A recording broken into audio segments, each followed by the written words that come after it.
Have you ever thought about what might be the weirdest thing you've ever read? I've thought about it a lot, and I honestly don't even know what I would consider to be the weirdest thing I've ever read. Because weird is such a unique word, right? It's like it means a lot of things. It can mean like strange, it can mean odd, or it can mean like not typically the norm. There's a lot of ways to describe weird, and I think that's where I've come to the conclusion of I'm not sure exactly, but I'm excited to talk about it today. Hello everybody, this is That Manga Dude, and welcome to a different kind of video. Today I'm going to be talking about some of the oddities in my collection. Some of the manga that I would consider to be weird. Whether they're manga that unfortunately only released like one volume in English, or because like the company decided to go under, or they just stopped publishing it, or it's just straight up weird stories and weird storylines, or just straight up manga that's like, someone made this? How odd. So we're gonna have a fun one with this. I have a total of 7 volumes I'm going to talk about today, and I'm going to talk about them loosely, and it's going to be fun, and I hope you're excited. Let's get started right now.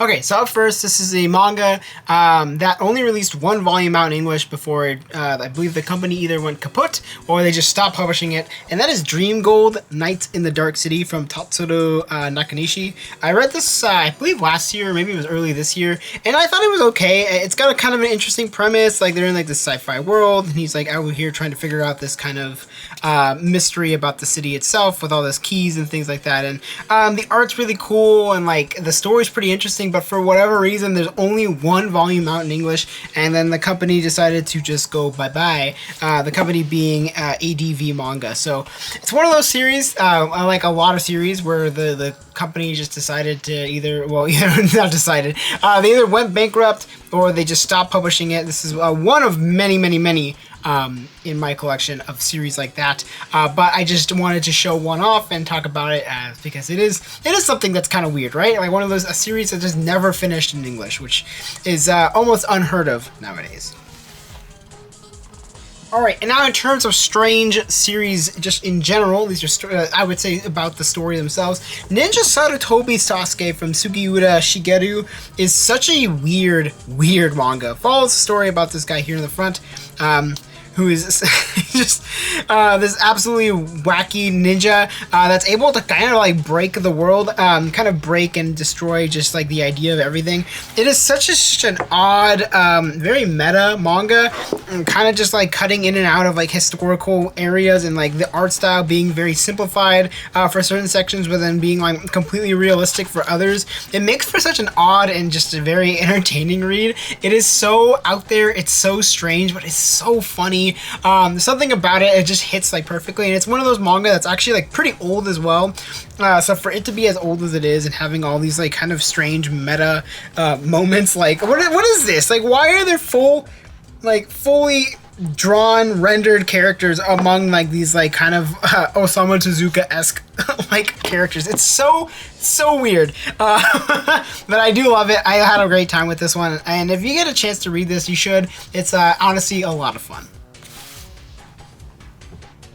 Alright, following down that line of weird premises, we have ourselves Feng Shui Academy from Haruka Shoji and Midori Natsu. This is a 1-volume series that follows the story of like these kind of like people who use feng shui in order to kind of like cure like demons and stuff like that. It is so such a weird premise in the first place. It's just like, what? Like, I'm all about like feng shui and kind of mixing like exorcism and stuff like that. It's really odd, especially because like feng shui, if you don't know, is like kind of like this like Asian principle or like idea that furniture needs to be placed in a certain way in order to be like considered like holy or perfect or whatever, however you like to say it. Some people have a spiritual effect in it. Some people just make it out to be kind of like a social thing, but it's just like making that the entire premise of a manga, especially a one-shot, is like just so random, and it is pretty entertaining. I won't lie, it was a fun time, but definitely not something that like I would think of off the top of my head if I were like trying to create a story. Would I be like, oh yes, of course, let's talk about this idea of placing furniture and various things in your house in a certain way in order for it to be working well, or whatever you want to call it. Yeah, this is a weird premise. And now, in terms of like weird endings, I wanted to bring up Manami's lover from Shunjiku Uchida. This one, it follows a story about this girl here who gets like turned into this like kind of like small person, basically like the size of like the palm of the main character's hand. So it's kind of weird in that aspect, and like obviously like the idea of like a character being transformed or like shrunken down or made bigger or things like that has been pretty prevalent in I would say media in general. See Honey, I Blew Up the Kid or Honey, I Shrunk the Kids for American media. And then also like Midori Days, another great example of a story where a character is like small in someone's hand. But Manami's Lover, the way that it ends is totally out of the blue, totally unexpected. It's so weird and so odd. That I'm still kind of questioning why it ended that way in the first place. If you've read it, you know what I'm talking about, and if you haven't, please note that this series does have mature themes. There is a lot of nudity in it, so just keep that in mind before you decide to read it. But yeah, the ending is like so. I was like so weirded out. I was so confused. I was like, wait, why did they end it like that? I have no idea why they did that. But regardless, another one of those series that just is another weird oddity in my collection. Okay, now we're coming into like the really, really weird ones. So up first, I have Outdoors. This is from Yokoyama Yuichi. This is a completely silent manga. There's no dialogue. There's no dialogue at all, and it's such a strange manga. I've read it a couple times, and I'm still not completely sure what I read, but it is a fascinating read nonetheless. There is some very like surreal kind of art and just movement, and I don't know. It's one of those series where you kind of have to read it for yourself and try to gauge what you're trying to read. I believe it's supposed to be kind of like tackling the idea of how like humans have kind of destroyed Earth and kind of has ruined nature for everybody, basically.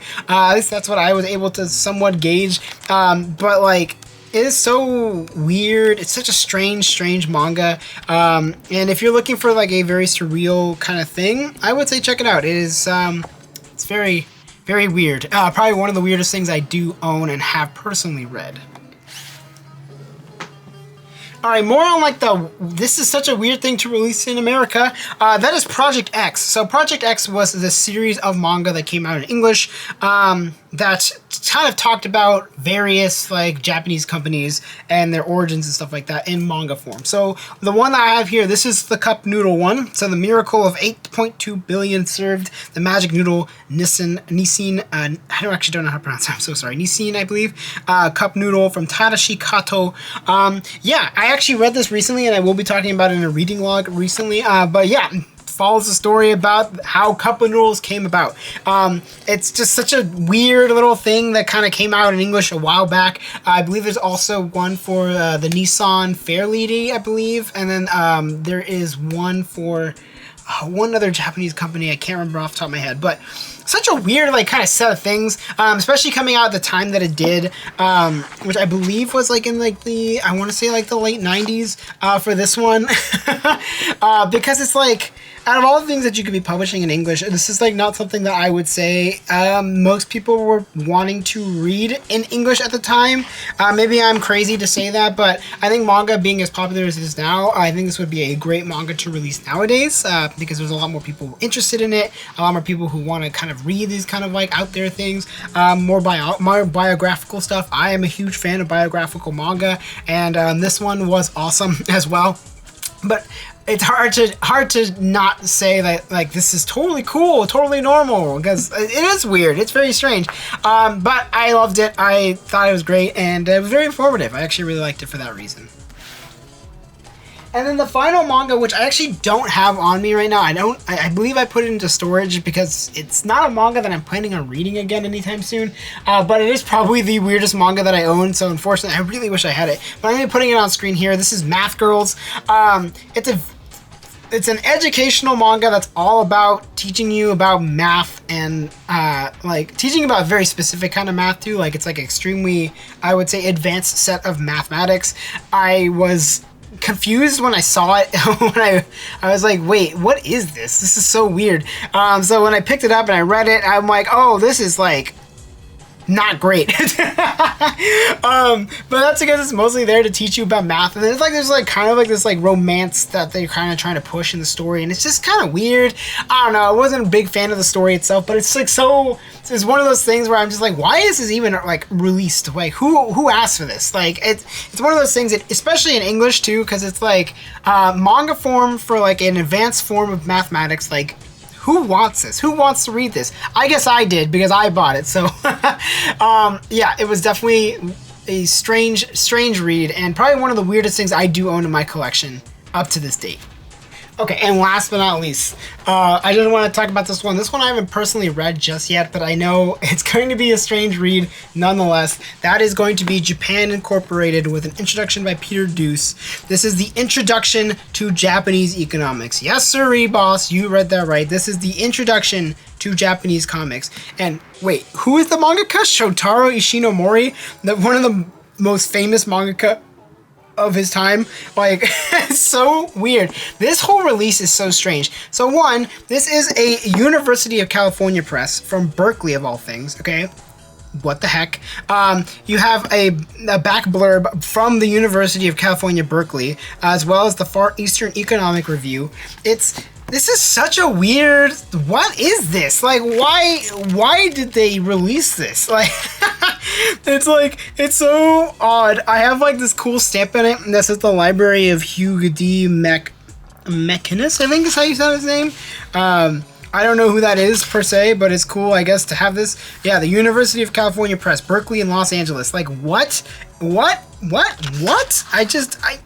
I don't even know, man. This is like one of those just strange things that's just out. Looks like it was released in 1988 in English. So like, this is probably one of the oldest manga that I own, which is even funnier to say. Like, what a release, like, to have an introduction to Japanese economics of all things. Like, this is definitely another one of those education manga, and it's just like, why? But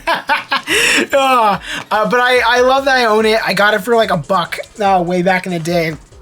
So it's one of those like really silly, weird, strange finds that I love talking about. And I probably will read soon just because I kind of want to know what it's all about. And yeah, I guess I'll get back to you when I read it. And that is going to be it for this video. Thank you so much for watching. Yeah, what is the weirdest manga that you own? Let me know in the comments below. It could be a manga that, once again, one of those manga that only got released like very shortly here in the Americas and then just closed out. Or if you live in a different country and it closed out there and just randomly didn't finish, let me know in the comments below. Or maybe something with a weird premise as well. I would love to know what you guys think is the weirdest manga that you own. Yeah, that's gonna be it for this video. You know what to do. You can like, you can comment, you can subscribe. Thank you so much for all that, and I really appreciate it. I will see you in the next video. Bye.